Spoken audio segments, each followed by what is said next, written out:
Assalomu alaykum. Febr kompaniyasida ishlab chiqarilgan biologik faol qo'shimchalar haqida ma'lumot bermoqchiman. Biologik faol qo'shimchalar mutlaqo tabiiy giyohlardan tayyorlangan, hech qanday ximikati yo'q.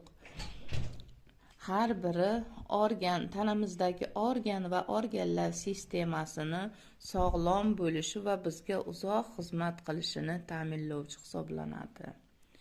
D vitamini bu suyaklarni mo'rtlashishini oldini oladi va rahit kasalligini ham oldini oluvchi.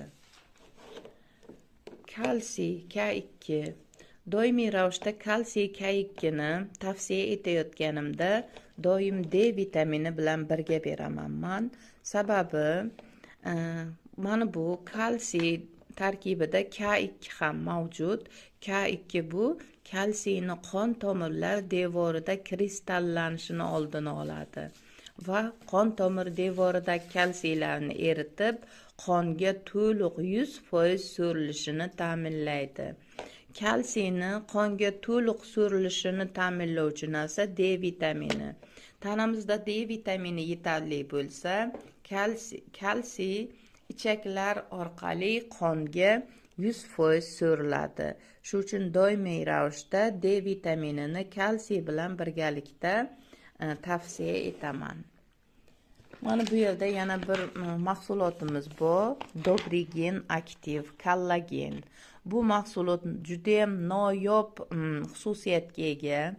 Tarkibida kollagen mavjud va yana xiryash to'qimasi bor. Xiryash to'qimasi bu bo'g'imlar orasidagi suyuqlikni qayta tiklash xususiyatiga ega. 40 yoshdan keyin bo'g'imlar orasida suyuqlik kamayib boraveradi. Shu sababli ham oyoq og'riqlar, bel og'riqlar odamlarda kuzatiladi. Osteoxondroz, grija, revmatizm, suyak yemirilishi kabi kasalliklar, suyak bilan bog'liq bo'lgan kasalliklar yuzaga keladi. Mana shu kasalliklarni oldini olish va davolash maqsadida Dobrigen aktiv kollagen, D vitamini va kalsiyni birgalikda tavsiya etaman. Juda ham ko'p mijozlarimiz mana shu mahsulotdan samarali foyda ko'rib, kasalliklarni davolab, ahvollari juda ham ijobiy tomonga yaxshilanib, rahmat aytib ketishmoqda. Febr kompaniyasida mana shunaqangi zo'r biologik faol qo'shimchalar mavjud.